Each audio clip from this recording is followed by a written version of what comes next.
तो ध्यान में चलो, आज की क्लास में लोग सीखने वाले हैं रेडॉक्स रिलेशन को बैलेंस कैसे करते हैं। रेडॉक्स रिलेशन को बैलेंस कैसे करते हैं, ठीक है। जब बात करते हैं हम रेडॉक्स रिलेशन का, रेडॉक्स रिलेशन का मतलब क्या होता है? तो मतलब होता है जहां पे ऑक्सीडेशन एंड रिडक्शन प्रोसेस दोनों एक साथ होकर कर रहा हो, ठीक है, उसको बोलते हैं रेडॉक्स रिलेशन, ठीक है। इस रेडॉक्स रिलेशन को बैलेंस कैसे किया जाएगा? तो बैलेंस करने के लिए आपके बुक्स में जनरली दो मेथड दिया रहता है। एक को बोला गया है ऑक्सीडेशन नंबर मेथड, ठीक है, और एक मेथड को बोला गया है आयन इलेक्ट्रॉन मेथड, ठीक है। तो यार बोर्ड्स में क्या होता है ना, बोर्ड्स में क्या बोल देगा, जैसे आपको कोई रिएक्शन बैलेंस करने दे देगा, ठीक है, और बोलेगा उसको इस मेथड से करके दिखाओ, तो आपको इस मेथड से करके दिखाना पड़ेगा, या फिर बोलेगा आपको इस मेथड से करके दिखाओ, तो आपको इस मेथड से करके दिखाना होगा, ठीक है। तो बोर्ड्स में ऐसा क्वेश्चन आता है, मतलब दो तीन रिएक्शन दे देगा, बोलेगा किसी को बोलेगा कि ऑक्सीडेशन नंबर मेथड से आपको बैलेंस करके दिखाना है, ठीक है, किसी को बोलेगा कि आयन इलेक्ट्रॉन मेथड से बैलेंस करके दिखाना है, तो आपको दिखाना पड़ेगा उस मेथड से, ठीक है। अगर आप नहीं दिखाओगे उस मेथड से तो आपको नंबर नहीं देगा। ये होगा बोर्ड्स के बारे में। अगर बात करते हैं कॉम्पिटिशन में, तो कॉम्पिटिशन में क्या है कि आप कोई मेथड से बनाओ चलेगा, क्योंकि अब आपके पास क्या होता है, आपके पास चार ऑप्शन होगा, उसको टिक करना है, तो उसमें मेरे को मेथड पे डिपेंड नहीं करना पड़ता कि कौन सा मेथड यूज करे कौन सा मेथड यूज नहीं करे, तो जो मेथड आपको आसान लगेगा वो काम कर लेना। तो आपको यूज क्या करना है, जो मेथड आपको आसान लगे और जो मेथड आपसे फास्ट बने, क्योंकि कॉम्पिटिशन में क्या है, कॉम्पिटिशन में सबसे ज्यादा इंपॉर्टेंट रिसोर्स क्या होता है, टाइम। तो टाइम सबसे इंपॉर्टेंट रिसोर्स होता है कॉम्पिटिशन के लिए। टाइम को आपको सेव करना है, तो आपको मेथड आसान भी लगना चाहिए, प्लस जो आपका मेथड है वो फास्ट भी होना चाहिए। क्या होगा, आपका मेथड क्या होना चाहिए, फास्ट होना चाहिए, ठीक है।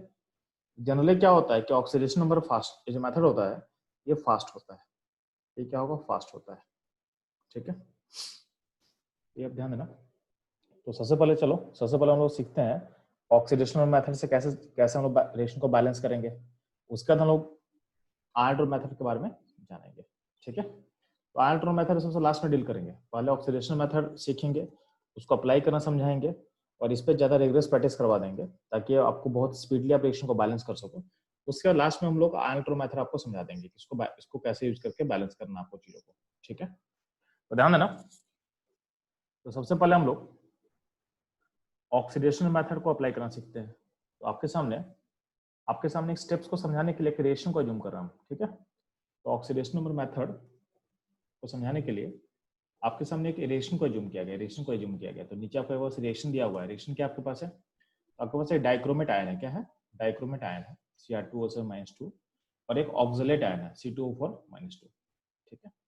दोनों आयन का रिएक्शन है, और मीडियम को रखा गया एसिडिक, ऊपर में H+ लिखा हुआ है। H+ का मतलब क्या है कि मीडियम आपका एसिडिक है। H+ बताया क्या मीडियम के बारे में, तो मीडियम इसका मतलब एसिडिक है, ठीक है। ऊपर अगर OH होता तो क्या होता, मीडियम होता बेसिक। अगर ऊपर में OH लेते तो मीडियम होता बेसिक, ठीक। बोला गया कि डाइक्रोमेट आयन और ऑक्सलेट आयन जब रिएक्ट करता है तो क्या होता है, CO2 गैस निकलता है, क्या निकलता है, CO2 गैस निकलता है, और Cr+3 बनता है, Cr+3 बनता है, ठीक है, ऐसा दिया हुआ है। अब बोला गया मेरे को कि इस रिएक्शन को बैलेंस करके दिखाओ, इस रिएक्शन को बैलेंस करके दिखाना है, ठीक है। तो ध्यान देना, आपको स्टेप्स क्या फॉलो करना, बहुत ध्यान से सुनना बात को, स्टेप्स कैसे फॉलो करना उसी ध्यान से सुनना आप।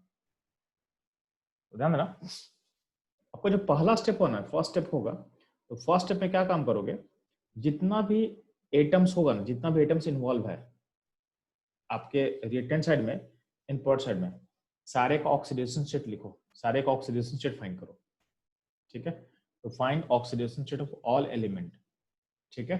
तो सारे एलिमेंट का ऑक्सीडेशन स्टेट फाइंड करना है, और फिर देखना है कि किस एलिमेंट का ऑक्सीडेशन स्टेट चेंज कर रहा है, यानी कौन से एटम का ऑक्सीडेशन स्टेट चेंज कर रहा है। पहला स्टेप में क्या करोगे, सारे एटम्स का ऑक्सीडेशन स्टेट निकालोगे, सारे एटम्स का, मॉलिक्यूल का नहीं, मॉलिक्यूल का ऑक्सीडेशन स्टेट ऐसे किसका होता है, एटम्स का होता है। तो सारे इन्वॉल्व एटम का ऑक्सीडेशन स्टेट आपको क्या करना है, निकालना है, ठीक, ये काम करना है, ठीक है। तो सारे इन्वॉल्व एटम का ऑक्सीडेशन स्टेट फाइंड करना है, ठीक। उसका क्या पता करना है कि कौन सा एटम का ऑक्सीडेशन स्टेट क्या हो रहा है, चेंज हो रहा है, ठीक है, उसको पता करना है, यानी किस किस एटम का ऑक्सीडेशन स्टेट क्या हो रहा है, चेंज कर रहा है, ये आपको पता करना है, ठीक। अब ध्यान देना, तो यहाँ देखो, हम आपको पता है कि O का क्या होता है, तो O का जनरली -2 होता है। तो देखो यहाँ पे दो जगह O है, एक क्रोमेट आयन में है O है और एक आपके पास ऑक्जेलेट आयन में है। दोनों जगह -2 लिखिए, दोनों जगह -2 लिखा हुआ है, ठीक है, आपको दिख रहा होगा। O का -2 लिख दिए। इवन आपका जो प्रोडक्ट साइड में O है CO2 में, उसमें क्या लिखा है, -2 लिखा है। तो ऑक्सीजन का -2 जनरली होता है, -2 लिख दिया हर जगह। अब यहाँ देखोगे डाइक्रोमेट में क्रोमियम को निकालेंगे, तो क्रोमियम को x मान के जब निकालेगा तो आराम से देखो क्रोमियम 2 है तो क्या होगा 2x -14 इक्वल टू क्या होगा -2। जब सॉल्व करोगे तो क्या आ जाएगा, x इक्वल टू हो जाएगा +6। क्या हो जाएगा, x इक्वल टू क्या आ जाएगा +6। यानी डाइक्रोमेट आयन का जो निकल के आ गया, तो निकल के क्या आ जाएगा +6 आ जाएगा। तो सॉरी, डाइक्रोमेट आयन में जो क्रोमियम का है तो क्रोमियम का आ जाएगा +6। कितने क्रोमियम का है, तो एक क्रोमियम का। हमेशा क्या होता है, हम एक एटम का निकालते हैं, पर एटम निकालते हैं। ऑक्सीडेशन स्टेट का कैलकुलेशन क्या आता है, पर एटम के लिए आता है, एक एटम के लिए किया जाता है, ठीक है। तो आपका Cr2O7 में आपका क्रोमियम का आ जाएगा +6 आ जाएगा, ठीक।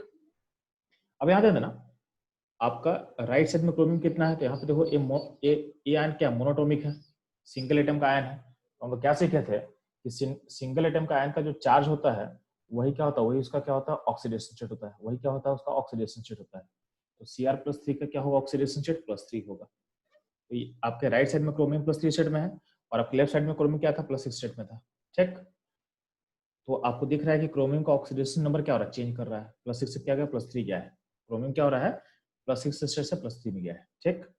हम बात करते हैं कार्बन का, तो ध्यान देना अगर हम कार्बन का बात करें बच्चों लोग, तो कार्बन देखोगे लेफ्ट में, तो यहाँ पे C2O4 में अगर कार्बन का निकालेंगे तो कैसे निकालेंगे, आपको तरीका पता है। तरीका क्या पता है आपको, तरीका पता है कि उसको x मान लेते हैं, तो क्या होगा 2x,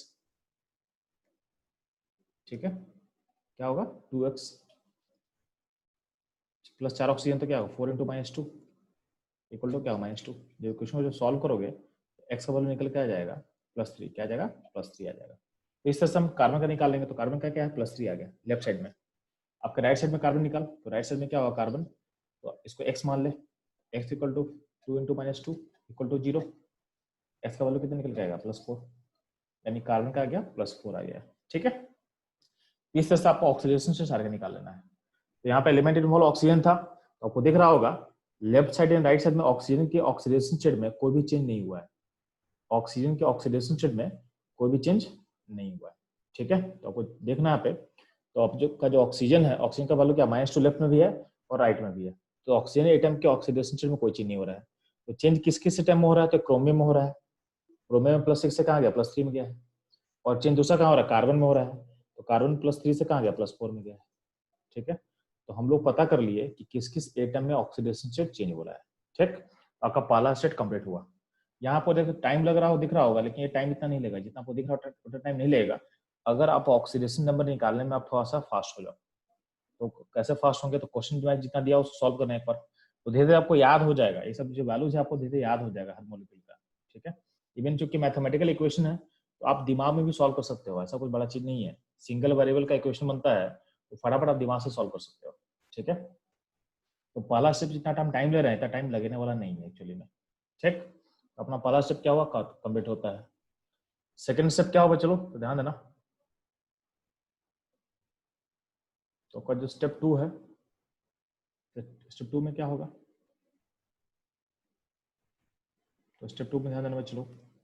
बोला गया कि आप उस एटम को बैलेंस करो, उस एटम को बैलेंस करो जिसका ऑक्सीडेशन स्टेट चेंज हो रहा था, यानी उन एटम को बैलेंस करो पहले जिसका ऑक्सीडेशन स्टेट चेंज हो रहा था। तो हम लोगों को पता है कि क्रोमियम का ऑक्सीडेशन स्टेट चेंज हुआ है। क्रोमियम यहाँ पे क्या है, तो क्रोमियम यहाँ पे 2 है, तो राइट में भी क्रोमियम को 2 करना पड़ेगा, राइट में भी क्या करना पड़ेगा, क्रोमियम को 2 करना पड़ेगा।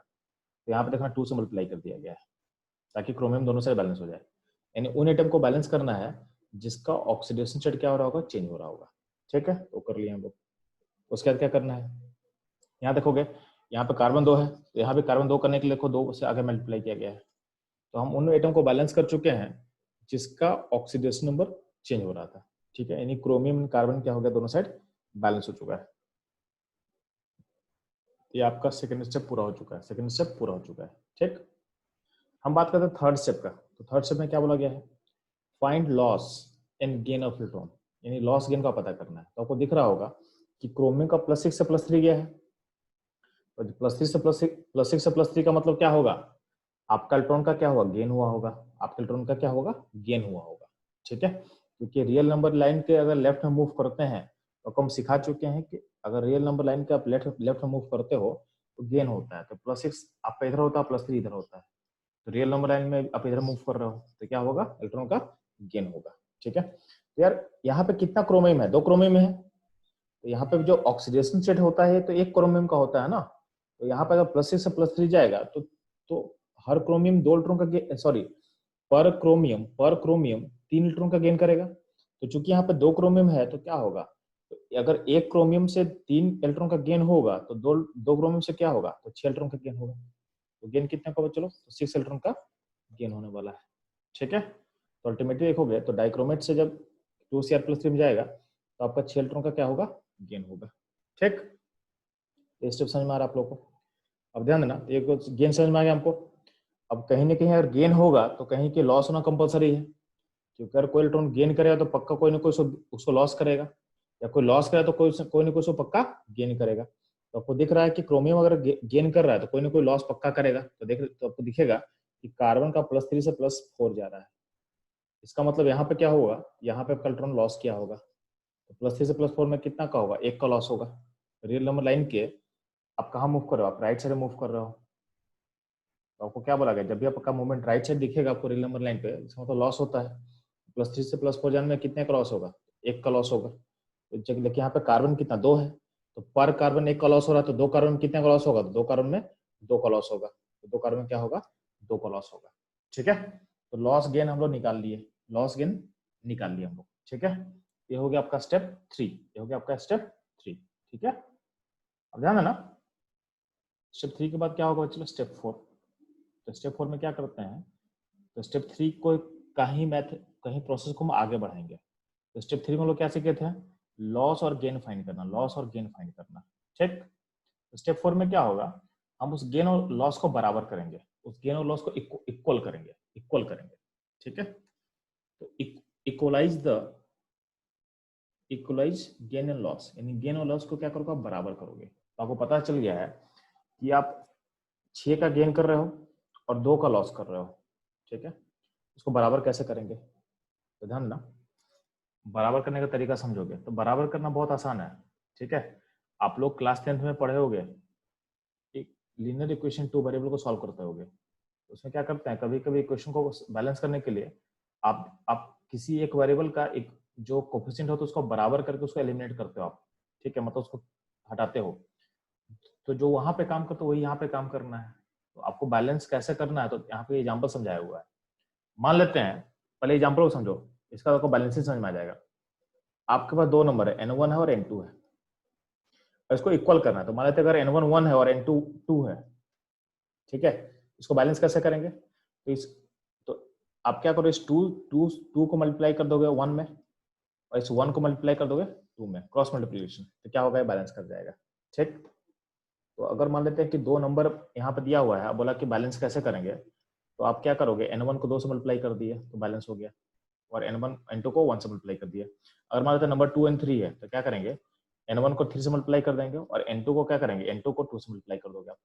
ठीक, अगर मान लेते हैं 4 और 3 है, तो 4 और 3 है तो क्या होगा, N1 को 3 से मल्टीप्लाई कर देना और N2 को 4 से मल्टीप्लाई कर देना, तो आपका क्या होगा, आपका नंबर बैलेंस कर जाएगा। अगर मानते हैं यहाँ पे 6 है, यहाँ पे 2 है, तो क्या करेंगे, इस 2 को 6 बनाना तो क्या होगा, इस 2 को 3 से मल्टीप्लाई कर दो, इस 2 को 3 से मल्टीप्लाई कर दो, 6 हो जाएगा। तो बस ये बैलेंस हो गया। तो 6 में कुछ 6 को मल्टीप्लाई मत करो, और मल्टीप्लाई करना भी तो किससे मल्टीप्लाई करोगे, 1 से मल्टीप्लाई कर दो अगर चाहते भी हो तो अगर ऐसा कुछ ऐसा सोच सकते हैं आप। और मानते हैं यहाँ पे 3 और यहाँ पे 6 है, तो सिंपली क्या करोगे, आप 3 को 2 से मल्टीप्लाई कर दो, आपका चीज बैलेंस हो चुका है। 6 को छोड़ दो, 6 को मल्टीप्लाई करने का कोई भी जरूरत नहीं है, और आप चाहते भी हो तो किससे मल्टीप्लाई करोगे, 1 से मल्टीप्लाई करोगे। ठीक है, तो ऐसा काम हो जाएगा। इससे से नंबर को बैलेंस करते हैं, इससे हम नंबर को बैलेंस करते हैं, तो वही लॉजिक यहाँ पे चलेगा, वही लॉजिक यहाँ पे चलेगा।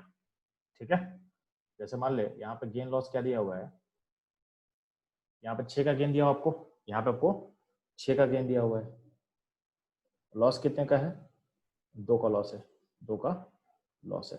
ठीक, तो यार बैलेंस कैसे करेंगे, तो क्या करेंगे, 2 का लॉस को 3 से मल्टीप्लाई करते हैं, 2 का लॉस को 3 से मल्टीप्लाई करते हैं तो 6 हो जाएगा, तो बैलेंस हो गया। तो क्या होगा, बैलेंस हो गया, यानी क्या करेंगे, इस 2 का लॉस को आप 3 से मल्टीप्लाई कर दोगे। ठीक है, तो बैलेंस हो चुका है। अब जब 3 से मल्टीप्लाई करते हैं ना, तो जो 3 है, ये 3 जो नंबर है, ये यहाँ भी आएगा और यहाँ भी आएगा। मैं फिर से रिपीट कर रहा हूँ, आप समझे इसी को क्या बोलना मैं चाह रहा हूँ। ये जो 3 का फैक्टर जो आप मल्टीप्लाई कर रहे हो ना, मल्टीप्लिकेशन या इस पॉइंट पे भी करना पड़ेगा आपको और इस पॉइंट पे करना पड़ेगा, यानी दोनों जहां पे जो कनेक्टेड है ना, लॉस जिसको कनेक्ट कर रहा है, लॉस किसको कनेक्ट कर रहा है, तो लॉस कनेक्ट कर रहा है आपके ऑक्सिलेट आयन को कनेक्ट कर रहा है, CO2 कनेक्ट कर रहा है। तो अगर 3 से मल्टीप्लाई करते हो तो ये मल्टीप्लाई यहाँ भी करना पड़ेगा और यहाँ भी करना पड़ेगा। तो ये अच्छी ध्यान देना कि अगर लॉस या गेन में कहीं मल्टीप्लाई करते हो, जैसे मान लेते हैं इस गेन को और मल्टीप्लाई करना है, इसको कुछ मल्टीप्लाई करोगे किसी नंबर से, अगर किसी नंबर से मल्टीप्लाई करो तो नंबर से मल्टीप्लाई आपको यहाँ भी करना पड़ेगा और यहाँ भी करना पड़ेगा।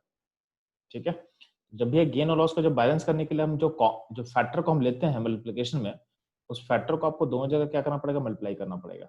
ठीक है, तो ध्यान देना, अगर मान लेते हैं यहाँ पे 3 से मल्टीप्लाई किया तो 3 आपका क्या यहाँ भी मल्टीप्लाई होगा और 3 आपका यहाँ भी आएगा। ठीक है, जहां पे वो कनेक्टेड है वहां पे दोनों जगह को 3 देना पड़ेगा। तो अगर इसको आप देखते हो तो ध्यान देना, तो 3 से दोनों साइड मल्टीप्लाई हो तो क्या होगा,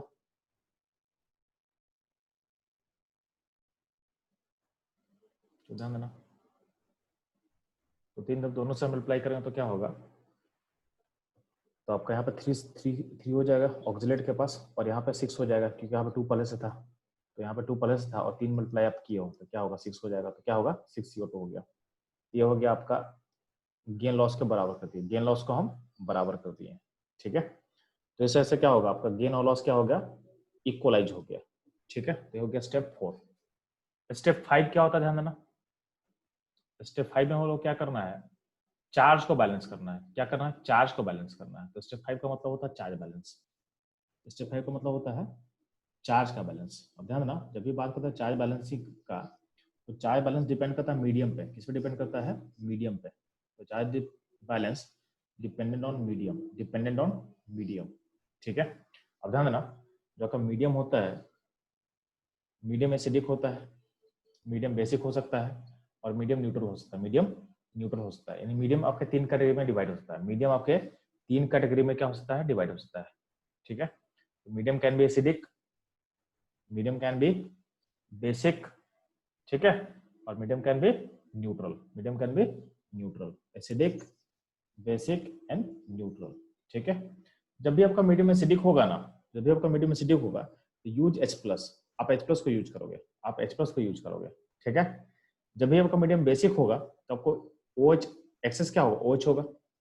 एसिडिक मीडियम का मतलब क्या होता है, H+ का नंबर OH से ज्यादा होता है, यानी एक्सेस में क्या आपके पास H+ है तो आप H+ को यूज करोगे। बेसिक मीडियम का मतलब क्या होता है, OH का कॉन्सेंट्रेशन H+ से ज्यादा होगा, उस केस में आप OH को यूज करोगे। ठीक है, मीडियम न्यूट्रल का मतलब क्या होता है कि H+ और OH क्या होता है, आपस में बराबर होता है, उसमें आप कोई भी यूज कर लो। चाहे आपको H+ यूज करना तो H+ यूज करो, या तो OH है तो OH यूज करो, माइनस यूज करना है, इसमें आप कोई भी यूज कर सकते हो, कोई भी यूज कर सकते हो, चलेगा।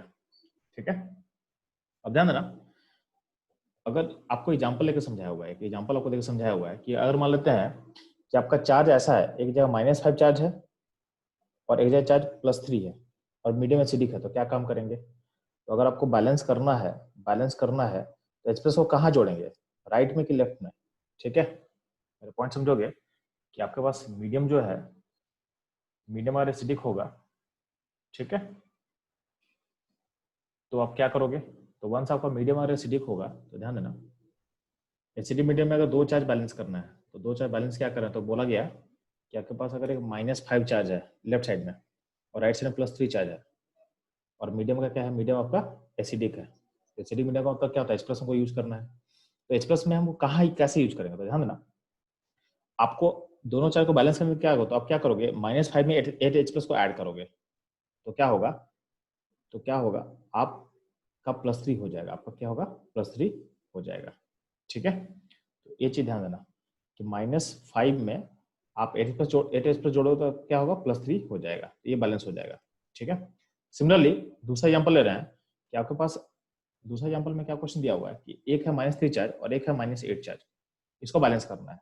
इस केस में H+ कहाँ ऐड करेंगे, राइट में कि लेफ्ट में, तो आपको दिख रहा है कि आपके पास प्लस आप कहाँ जोड़ोगे, आप राइट में जोड़ोगे, क्यों, तभी ये -3 हो पाएगा, तभी ये -3 हो पाएगा।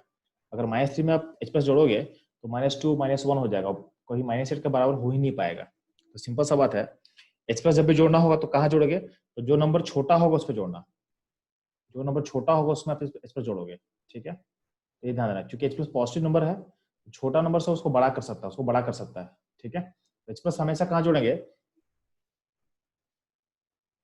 विच हैज स्मॉलर चार्ज, तो जिसके पास चार्ज कम होगा, ठीक है। तो चार्ज कम होगा यानी जहां जिसका नंबर छोटा होगा ना, उसमें आप क्या जोड़ोगे, उसमें आप जोड़ना एच प्लस, ठीक है।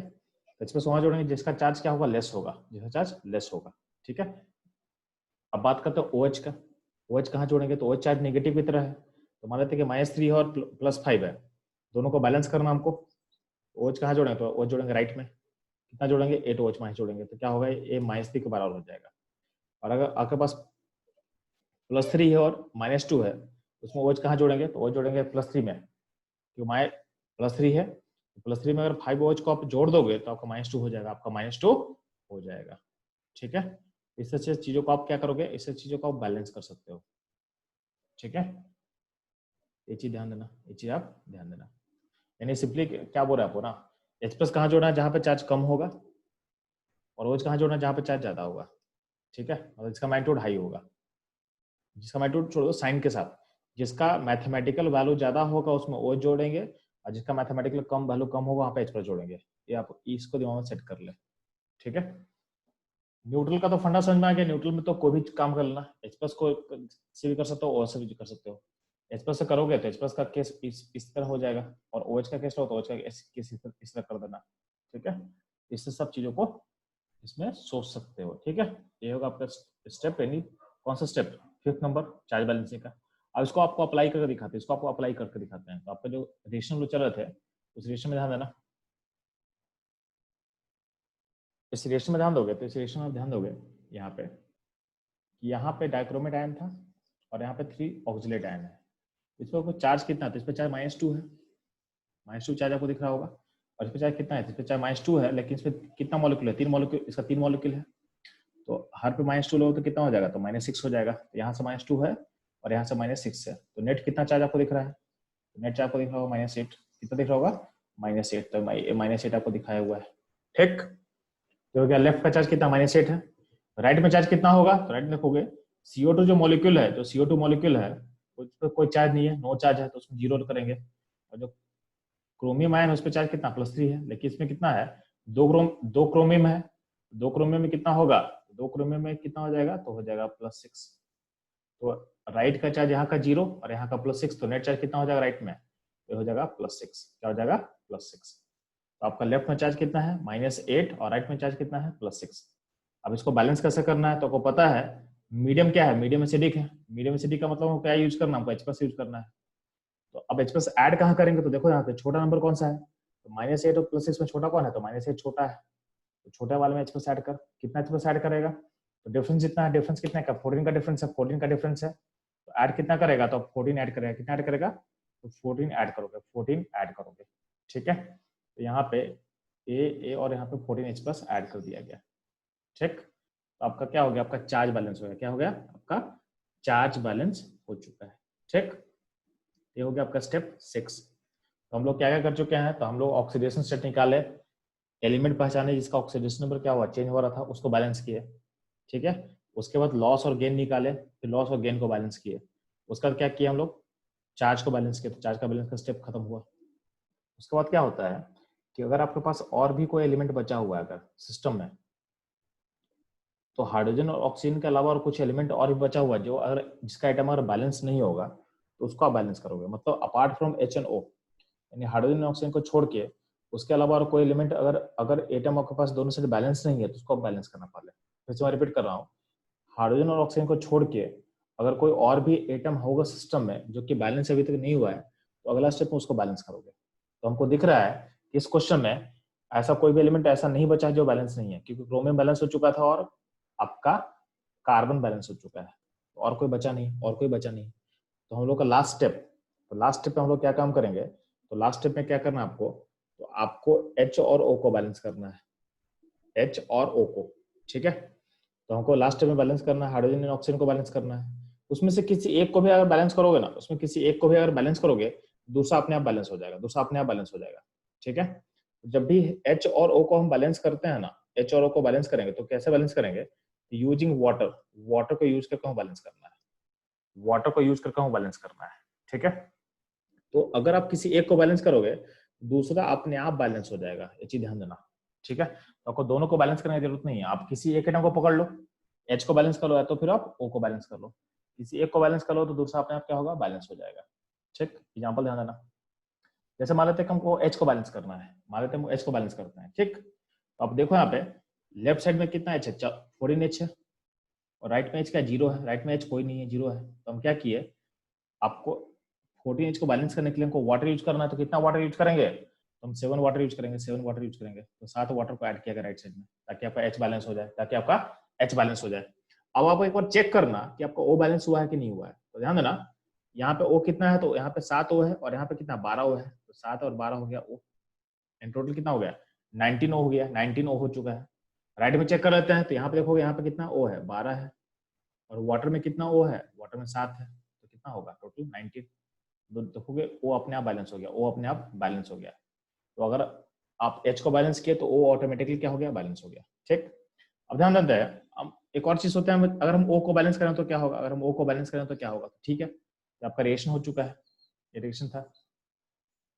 अब देखो ओ को बैलेंस करते हैं, तो यहाँ पे देखो लेफ्ट साइड में ओ कितना है, तो यहाँ पे 7 है, यहाँ पे 12 है, तो टोटल ओ कितना 19 है। अब राइट में चेक करते हैं, तो राइट में कितना ओ है, तो राइट में अगर ओ चेक करोगे आप, तो राइट में 12 ही ओ है, तो आपको 7 ओ और एक्स्ट्रा चाहिए, आपको 7 ओ और चाहिए, तो 7 ओ लाने के लिए कितना वाटर जोड़ना पड़ेगा, तो 7 ओ को ओ एटम को ऐड करने के लिए आपको कितना कितना जोड़ना पड़ेगा वाटर, तो 7H2 को जोड़ना पड़ेगा, आप 7H2 जोड़ दिए, ठीक है। तो अब इससे आपको ओ बैलेंस हो गया, इससे आपको ओ बैलेंस हो गया। अब चेक कर लो एच बैलेंस हुआ कि नहीं, चेक कर लो एच बैलेंस हुआ कि नहीं, तो राइट में एच कितना है, तो राइट में एच 14 है, राइट में एच कितना हो गया, 14 हो गया, और लेफ्ट में कितना है, लेफ्ट में भी क्या 14 है, आपका एच भी क्या है, एच भी आपका बैलेंस है, आपका एच भी क्या होगा, बैलेंस है। यानी क्या हुआ, आप जो ओ को बैलेंस किए तो एच ऑटोमेटिकली क्या हुआ, एच आपका ऑटोमेटिकली एच आपका बैलेंस हो चुका है, ठीक है। इससे सब रिएक्शन को बैलेंस करेंगे, इससे सब रिएक्शन को बैलेंस करेंगे, ठीक। तो ध्यान देना बच्चों, लोग हम लोग इस रिएक्शन को बैलेंस करना सीख गए, तो इसमें लोग काफी टाइम लिए समझाने आप लोग को। अब देखो एक्चुअली क्वेश्चन जो है, क्वेश्चन आपका सेकंड से सॉल्व हो जाएगा, क्वेश्चन सॉल्व करने में हमको टाइम ज्यादा नहीं लगेगा। और मान लेते हैं क्वेश्चन हम लोग सॉल्व करना है, तो ध्यान देना, जैसे यहाँ देखो क्वेश्चन क्या था, तो क्वेश्चन था आपके पास एक डाइक्रोमेट आयन आपके पास है, और ऑक्सिलेट आयन था आपके पास, मीडियम क्या था, एसिडिक था, मीडियम क्या था चलो एसिडिक था, और ये कहाँ जाता है, CO2 में गया और Cr+3 बना। तो ये क्वेश्चन था आपका, इसको हमको बैलेंस करना है, इसको हमको बैलेंस करना है। तो बैलेंस करने के लिए क्या होगा, आपको ऑक्सीडेशन नंबर फास्ट निकालना चाहिए। तो मेरे को पता है ये क्रोमियम +6 स्टेट में है, और यहाँ क्रोमियम +3 स्टेट में है, यहाँ पे कार्बन +3 में स्टेट में है, और ये +4 स्टेट में है, तो ये आपको फास्ट होना चाहिए, यानी पहला स्टेप आपको फास्ट आना चाहिए। तो पहला स्टेप फास्ट कर लिए, हमको दिख रहा है कि क्रोमियम का जो 2 है, यानी क्रोमियम और कार्बन का ऑक्सीडेशन नंबर चेंज हो रहा है, तो दोनों को पहले बैलेंस कर लेते हैं, दोनों को पहले हम बैलेंस कर लेते हैं। तो क्रोमियम है 2 है, तो यहाँ पे 2 करना पड़ेगा, तो यहाँ पे 2 कर लेंगे हम लोग, और यहाँ कार्बन 2 है, तो यहाँ पे कार्बन 2 कर लिया। आपका क्या हो गया, आपका क्या बैलेंस हो चुका है, तो आपका एटम बैलेंस हो चुका है। अब बात करते हैं लॉस एंड गेन का, तो लॉस गेन देखो ध्यान से, तो क्रोमियम कितने का लॉस हो रहा है, तो यार 6 का लॉस होगा, ठीक है। और कार्बन गेन के सॉरी क्रोमियम गेन करेगा, क्रोमियम गेन करेगा 6 का गेन करेगा, और जो कार्बन है लॉस करेगा तो 2 का लॉस करेगा, क्योंकि पर एटम 1 का लॉस है, 2 एटम में क्या होगा, 2 का लॉस होगा। अब इस लॉस गेन को बैलेंस करो, लॉस गेन को बैलेंस करने के लिए कार्बन वाले में कितना मल्टीप्लाई करना पड़ेगा, तो उसको मल्टीप्लाई करना पड़ेगा मेरे को, कितने किससे मल्टीप्लाई करना पड़ेगा, तो 3 से मल्टीप्लाई करना पड़ेगा। तो 3 से मल्टीप्लाई करेंगे तो 3 यहाँ भी करना पड़ेगा और 3 यहाँ भी करना पड़ेगा, तो क्या हो जाएगा, 6 हो जाएगा, क्या हो जाएगा, 6 हो जाएगा, ठीक है। इतना करने के बाद क्या होगा, इतना करने के बाद आपका आपका लॉस गेन को बैलेंस कर लिए। अगले स्टेप में क्या करते हैं हम लोग, तो अगले स्टेप में चार्ज को बैलेंस करते हैं। किसको करते हैं हम लोग, चार्ज को बैलेंस करेंगे। आपको दिखेगा लेफ्ट साइड में कितना चार्ज है, लेफ्ट साइड में चार्ज होगा आपके पास, देखोगे -8, और राइट में कितना चार्ज दिख रहा है आपको, +6, और मीडियम एसिडिक है, यानी चार्ज बैलेंस करने के लिए हम लोग क्या यूज करेंगे, तो हम लोग H+ यूज करेंगे। तो कितना H+ यूज करेंगे, तो 14, तो 14 H+ ऐड किया गया, और इस 14 H+ मतलब चार्ज बैलेंस हो गया। अब ध्यान देना, हमको एटम को बैलेंस करना है, तो एटम मतलब H और O को बैलेंस करना है। तो अगर हम हाइड्रोजन को बैलेंस करते हैं, तो हाइड्रोजन चूंकि यहाँ पे 14 है, तो यहाँ पे राइट साइड में क्या करेंगे, 7H2 ऐड करेंगे, 7H2O को ऐड कर देंगे, तो आपका ये बैलेंस हो जाएगा, ठीक है। ये आपका बैलेंस इक्वेशन है, ये आपका बैलेंस इक्वेशन हो चुका है। तो हम लोग को कितना टाइम लगा, मुश्किल से 1 मिनट लगा होगा, क्योंकि अभी आपको मैं एक्सप्लेन करते करते मैं समझा रहा था। नहीं तो अगर आपको एक्सप्लेन नहीं करना पड़ेगा ना, तो क्वेश्चन मुश्किल से 30 सेकंड में सॉल्व हो जाएगा। 30 सेकंड मोर देन सफिशिएंट है, ठीक है।